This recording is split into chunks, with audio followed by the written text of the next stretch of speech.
Tonight, the Western premiers gather in Regina and demand more healthcare dollars from the federal government. Also, HIV infections are on the rise in Saskatchewan, double the national average. Plus, the games will go on. The CFL Players Association has a new contract with the league. We get reaction from Rider Training Camp. This is CBC Saskatchewan News.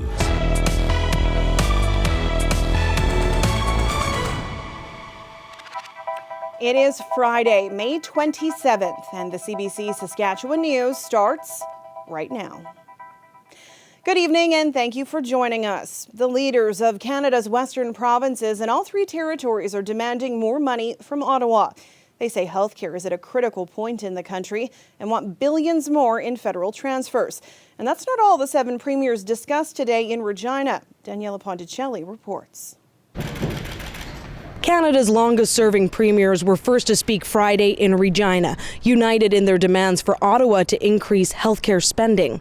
We will be able to ensure that existing services that we have are sustainable into the future. Services like reducing our surgical wait times, of which we have across this nation, regardless of where you live. All 7 Western leaders, including territory premiers, want Ottawa to increase federal healthcare transfers from 22% of its budget to 35%, a difference of $28 billion a year. Prime Minister repeatedly said when we get past the pandemic will be the best time to have those conversations.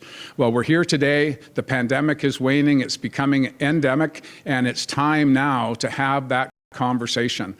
Horgan suggests the Prime Minister makes time for a discussion on this at an all-premiers meeting in BC this July. Healthcare is, of course, not the only concern for Western leaders. After the meeting, they told reporters they discussed a waning labor market, supply chain issues, and inflation. If our prices become unreachable, then how do we make sure that we have Arctic sovereignty, that we make sure that there's people in the northern territories? Alberta Premier Jason Kenney called rising inflation a global crisis. He used his final appearance at the Western Premiers meeting to tout Western energy resources. But that requires government policy to support its responsible development and shipping it to consumers here and around the world. The premiers also discussed the settlement of Ukrainian refugees, the leaders saying they want ongoing talks with Ottawa to ensure federal supports for these families. Daniela Ponticelli, CBC News, Regina. We're getting more information about the cyber attack at the Regina Public School Division. The division was forced to close down its systems after what it called a network-wide incident on Sunday. While the division hasn't confirmed the nature of the attack, CBC has reviewed copies of a ransom note appearing on employee computers. It has all the hallmarks of a ransomware attack. We checked in with a cybersecurity expert and the Teachers Federation for more. It can also be used to cripple devices and make it just impossible to use the IT systems of a modern organization. It grinds any organization, whether it's a business, a hospital, a school, to a complete halt. And it's designed to extort payment, often in the form of cryptocurrency in exchange for it. We're hearing from teachers that there are some concerns around confidential material potentially being breached. We know that there's lots of student data that school divisions maintain, and we know there's also, of course, personnel data with human resources for employees that would contain financial information and personal confidential information. Saskatchewan continues to lead the country in HIV transmission rates. Despite less testing due to the pandemic, new provincial data shows cases are higher than ever. Jesse Anton has the details. Saskatchewan's latest HIV data reveals a record-breaking 237 new cases in 2021, a 30% increase from the 2020 numbers, putting the province at more than twice the national average. It's unfortunate. Dr. John Marco Pondo was on Saskatchewan's HIV leadership team. He says while sexual contact contributed to the majority of cases, needle sharing is still a primary driver. Injection drug use, if you're not practicing safe needle use, even a single episode of unsafe needle use can be enough to transmit HIV. Kayla DeMong with Prairie Harm Reduction, Saskatchewan's first safe drug consumption site, says the numbers are not surprising but heartbreaking. For 3 years in a row, this safe consumption site has been denied provincial funding, and Demong hopes this spike in HIV cases serves as a wake-up call. The more investment we can have towards this population, the better impact we will see in lowering those transmission rates. But some frontline workers say we shouldn't lose sight of other risk factors. Dr. Larissa Kiesman works with HIV patients in Saskatoon, and she's noticing the virus is also spreading widely in non-drug users. To sort of isolate this as a problem amongst people who inject drugs it's not appropriate, and it's not the case. It's not what's happening. Some experts say last year's high rate of sexual HIV transmission can be linked to a lack of updated sex education in the province, especially when it comes to talks around consent and STIs. We know that with HIV, that knowing your status is the best possible way to prevent spreading the infection. That's where testing comes in. Throughout the pandemic, Saskatchewan has seen a dramatic decrease in HIV testing. There were almost 79,000 tests performed in 2021, up slightly from the roughly 72,000 in 2020, but still down from the nearly 94,000 in 2019. The Saskatchewan government says it finds these transmission rates concerning, and it hopes its newly available self-testing kits ramp up testing and lead to early diagnoses. And if that's the case, advocates hope that resources will become available to help deal with the inevitable influx in infections. Jesse Anton, CBC News, Regina. It is official. The Saskatchewan RCMP has a new commanding officer. Assistant Commissioner Rhonda Blackmore was sworn in yesterday as the 35th commanding officer. She takes over from outgoing commanding officer Mark Fisher. Blackmore has a long career with the Mounties, rising through the ranks from superintendent to director, and now the province's top job. It means so much to me, and I so appreciate the support of the Commissioner and the province of Saskatchewan, who have had faith in me to take on this role, and really looking forward to taking on new challenges and being able to accomplish great things in the next while. Blackmore says her top priorities moving forward are reconciliation, RCMP recruitment, guns, drugs, and human trafficking. The official start of meteorological summer begins next week on June 1st. It's also a time when tornadoes start touching down across the country. But if a tornado is bearing down in your area, there's a good chance you will not be warned ahead of time. Ethan Williams explains why. On his farm northwest of Moose Jaw earlier this month, Rob Bean watched this landspout tornado touch down. But it wasn't a tornado warning that signaled a storm was coming. It was a crack of thunder. Bean finally received an official warning, but it came long after the tornado was gone. If it can pop up anywhere, like it did tonight, you'd like to have some kind of notification rather than 45 minutes later. Bean's experience with lagging tornado warnings isn't out of the ordinary. According to recent data from the Northern Tornadoes Project out of Western University, Environment and Climate Change Canada's warnings are falling behind its own targets. The NTP looked at tornadoes from 2019 to 2021, and it scored Environment Canada's warnings in 3 categories. The first category looked at confirmed tornadoes that were tornado warned. Environment Canada's target for this is half of all tornadoes, but the NTP found only about a quarter actually had a warning that a tornado was on the way. The next category scored how often warnings were given more than 10 minutes before a tornado touched down. Environment Canada's target is a 60% success rate, but the NTP found it happened just under 10% of the time. The final category scored how often a tornado watch preceded a successful warning. Environment Canada has set a target of 80% for this, but the NTP data shows that happened only about 12% of the time. The NTP's executive director recommends more tornado warnings be issued. I know that sounds like that's a recipe for a lot of false alarms, but if you don't issue tornado warnings on storms that you think may be tornadic, you'll never get a forecast hit. But Environment Canada says some tornadoes aren't clearly visible on radar, and Canada's sparse population makes eyewitness reports difficult. You have to consider the population base, the environment. There's a lot more, we're a country more prone to severe weather during the winter than we are in the summer months. Joanne Sancour says the agency is always improving, with ongoing upgrades to all 33 of its radar sites and plans for more precise tornado warning polygons. Wow. Meaning people like Rob Bean might be better prepared for the next storm. Ethan Williams, CBC News, Regina. The Canadian Football League has finally put its labor unrest to bed. Now all the attention is focused on getting ready for the season. The Rough Riders were back at training camp in Saskatoon this morning, no longer worried about a strike or potential lockout. The Players Association voted yes to the league's final offer last night. It's a 7-year collective bargaining agreement, including salary cap increases and revenue-sharing benefits. I don't know if it's as many of the changes. It really wasn't that different than the one that was voted down before. I think we just had a goal in mind as a Players Association, and it was to push it to the end to get the best and most fair deal possible, and we truly did that this time, and the strike and everything proved that. But like I said, I'm just glad both sides kind of came to an agreement that worked out for each other, and we're not doing this for another 7 years, hopefully. I'm certainly happy to have the stress of it out of the way.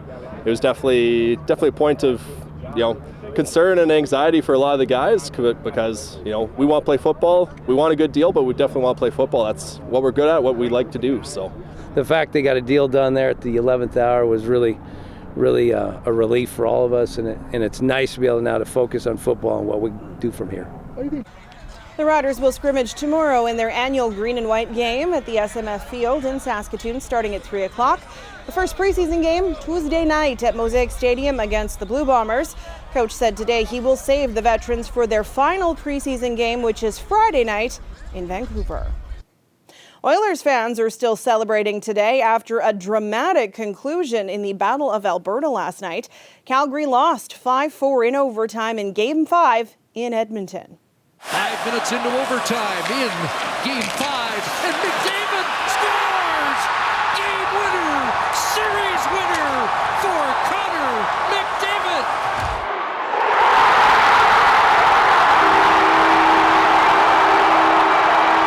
We won, baby! I haven't felt this good since 06, That was the last time we were this good, and McDavid brought us back. Let's go! Let's go!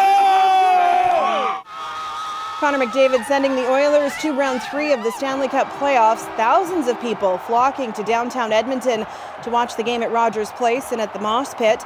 The streets and sidewalks a sea of orange after the game, fans together celebrating the big win.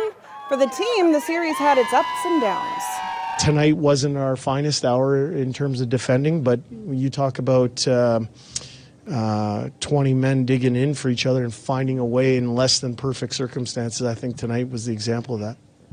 Been through a lot, this year and years past, and I think it's just made us hungrier and hungrier to be successful, and we've had to learn a lot of lessons along the way, and it's got us up to this point, and obviously we want to keep going here. We've had 8 wins, and we're going to go up against a real good opponent next round, whoever it may be. It's going to be another really, really good test, and there'll be lots of ups and downs in that series, and we've got to be ready for that. The Oilers will face either Colorado or St. Louis in the Western Conference Final. That's a place the team hasn't found itself in 16 years. The Avalanche leads the Blues 3-2. Game 6 is tonight in St. Louis. It was a big day at Edie Fian Catholic High School in Saskatoon. The school hosted more than 450 Special Olympic athletes for a track meet. Athletes of all ages competed in a variety of events, including ball throw, shot put, long jump, and running races. This is the only Special Olympics qualifying track meet in the province. The school has hosted it for the past 43 years, and this is the biggest yet. So we have about 70 staff that have been working for weeks to prepare for this meet. And then we have 500 students who are all here today to help with the athletes, to run the events, and just to make it a really special day for the athletes. The Special Olympics helps people develop physical fitness, allows them to compete and make friends through sport. Stay with us. We'll have more news after the break.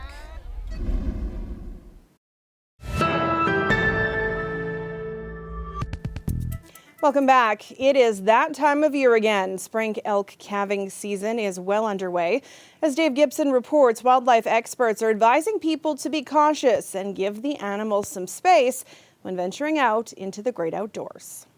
Wildlife experts say elk calving season typically runs from May through the end of June. They add females will aggressively protect their calves, which could mean charging people if they get too close. Alberta Parks Human-Wildlife Coexistence Team lead John Pachkovsky says those encounters can occur around pathways, roads, trails, parks, and around the edges of communities like Canmore. Yeah, we've seen over the last week the first few calves showing up, and over the next, say, 3 to 4 weeks will be the peak of it, but it's on now. We're starting to see those encounters with people and calves and elk, and it's happening right here, right now. Pachkovsky says they saw an increase in contact charges involving elk and people around Canmore last year, and that encounters can result in injuries if people aren't careful. Safety recommendations include being alert, staying at least 30 meters away from the animals, and keeping dogs on leashes. This time of year, you never know where the calf is, too. So you might be looking at a cow elk at 100 feet, but the calf might be in the bushes beside you. So you have to be extra wary. Because more safety information can be found online with Alberta Parks, Parks Canada, and WildSmart. Dave Gilson, CBC News, Canmore. This weather update is brought to you by Capital GMC Buick Cadillac. The exclusive export event is back.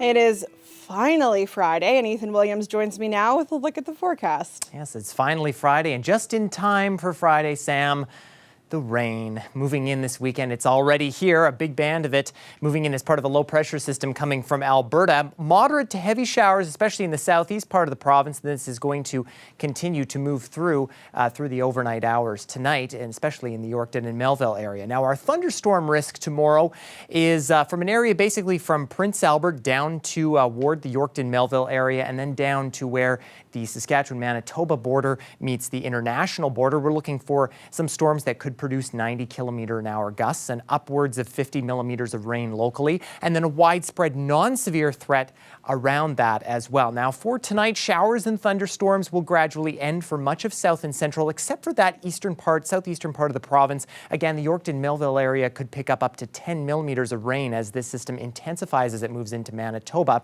Now, tomorrow, another low-pressure system in northern Alberta is going to move through, and that's going to bring showers to central and northern portions of the province. Tomorrow night, it shifts northwards, and we're looking for the far north to pick up maybe a few millimeters from that as well. And then we get into Sunday, and yet another low-pressure system moves in. This time, it's passing to our south in Minnesota, but that's going to cause some showers for much of the south part of the province. Regina and Yorkton, Weyburn, Estevan potentially picking up a few more millimeters from that. And here's a look at how much we could get. Now, this is just through to tomorrow evening, through Saturday, and again, the 5 to 10 millimeters generally is probably going to be falling from the rain that's overnight tonight in the eastern part of the province. Areas like Regina and Melfort may be picking up a little less than 5 millimeters likely, and not too much in that southwest corner. And then as we go through the day on Sunday, we can see those numbers drastically picking up. It's very likely that 40 millimeters down near Estevan is from locally higher amounts in thunderstorms, but all of us getting not too bad of a soaking over the weekend. Now, winds are going to be strongest in the western part of the province over the weekend, gusting between 40 and 50 in places like Swift Current, Maple Creek, and Lloydminster, even towards Saskatoon as well as we get into Sunday. The rest of us will enjoy somewhat moderate winds instead. Now, here's a fun Friday weather fact, or maybe not so fun for you. We have had no 30-degree days in May in Regina or Saskatoon so far this May. And in the last decade, the only time that has happened in Regina was 2015 and 2013. In Saskatoon, 2015, 2013, and 2012. The closest we've gotten to 30 degrees this month, this year, in both cities was on May 5th. Both of us hit exactly 27.6 degrees. And it does not look like we are going to hit 30 degrees to round out the month. Regina hitting 23 tomorrow. Nice day tomorrow. But then the rain builds in on Sunday, Monday, and our temperatures cool down. Half of 30 degrees on Tuesday, just 15. Wind gusts picking up significantly as well. And then we do get a nice break toward the end of the week as we start to warm up. In Saskatoon, again, rain showers possible tomorrow, 22 degrees. About 2 to 4 millimeters of rain on Sunday, another 5 on Monday. The warm-up begins. And, Sam, I wish that we could hit 30 degrees. Some people think it's a little too hot for May, but maybe June will have some, I'm sure. I am just hoping that it doesn't rain tomorrow in Regina because the Cathedral Village Arts Festival is back and in person for the first time in 2 years. That is and right. It almost always rains that weekend. And it looks like it's actually going to be a pretty nice day just on Saturday. There you go. Awesome. Thanks, Ethan. You're welcome.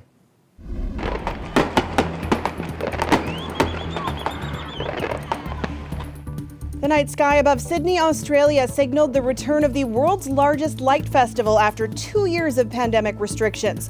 For the next few weeks, the iconic Sydney Opera House and other landmarks across the city will be awash in a sea of vibrant colors at night. The annual festival attracts 2.5 million international visitors each year. We'll be back after the break.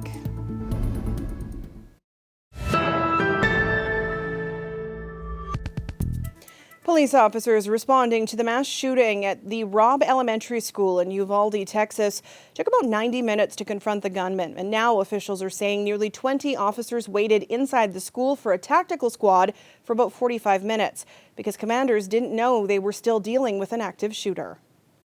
A decision was made that this was a barricaded subject situation. There was time to retrieve the keys and wait for a tactical team with the equipment to go ahead and breach the door and take on the subject at that point.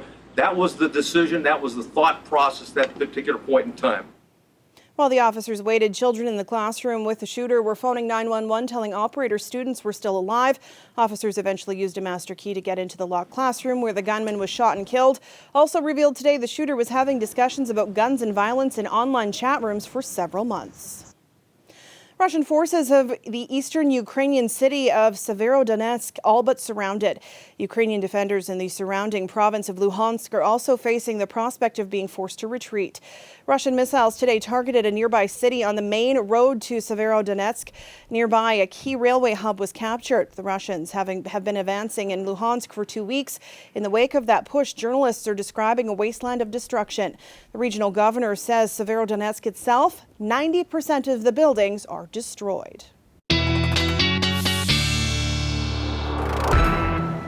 And Ethan is back with one last look at tonight's weather. And not too bad in Regina this evening, Sam. We're at 12 degrees at midnight. Nice light easterly winds under partly cloudy skies. Those partly cloudy conditions going to stick with us by the time we get to 8 a.m. tomorrow. We'll warm to 15. Southeast winds this time, picking up just slightly. And by the time we get to the noon hour, we're looking at 22 degrees on our way to a high of 23.